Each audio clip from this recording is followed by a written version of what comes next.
Менің екі сұрағым бар. Бірінші сұрағым еңбек және халықты әлеуметтік қорғау министрлігіне, Жакупова министріне Светлана Кабыкенқызына.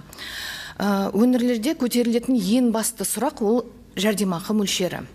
Қаңғыбас иттерді уақытша ұстауға бөлінетін ақша мөлшері айына 60 мыңнан 90 мыңға дейін, түзету мекемелеріндегі сотталушыларға 80 мыңнан 180 мыңға дейін ақша бөлінеді, ал көп балалы отбасындағы бір балаға айына 14 мың теңге бөлінеді. Светлана Кабыкенқызы, сіз ана ретінде айтыңызшы, 460 теңгеге күніне бір баланы асырауға болады ма? Осы ақша жеткілікті ме?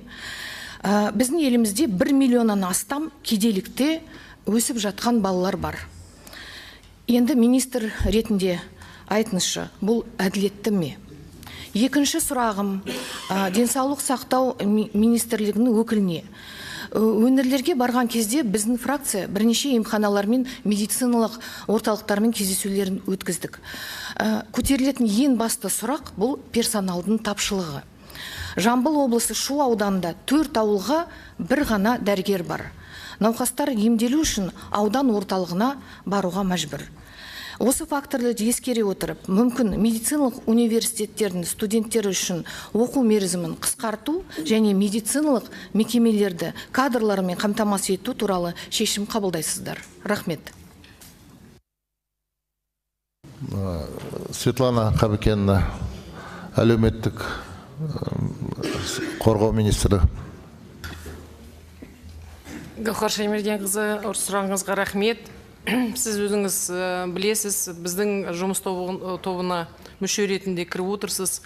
Министрліктің құзыретінде кіретін сұрақтар барлық әзірленіп, сол жұмыс тобының площадкасында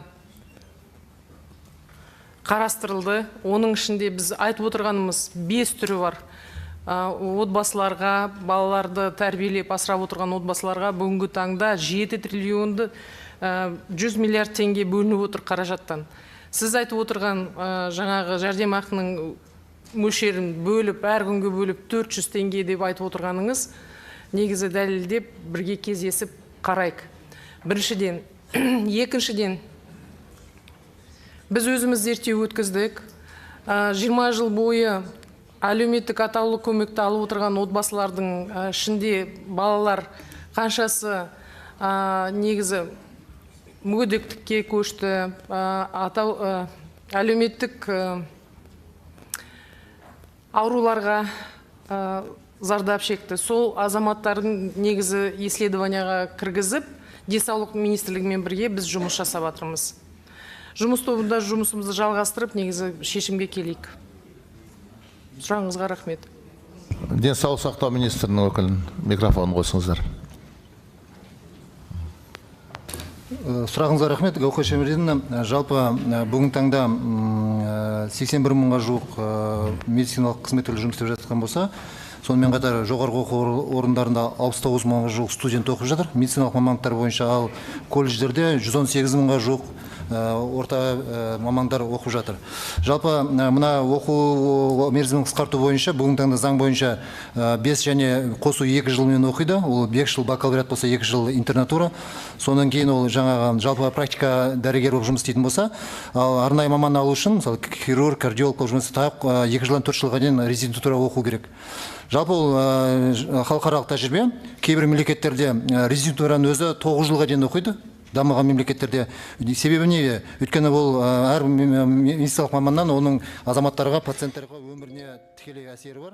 Соны ескере отырып, жалпы оқудың қысқартудың ол тиімсіз деп санаймыз.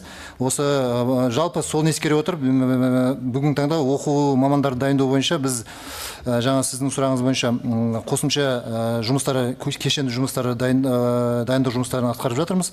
Ұсыныстарыңызды ескеретін боламыз.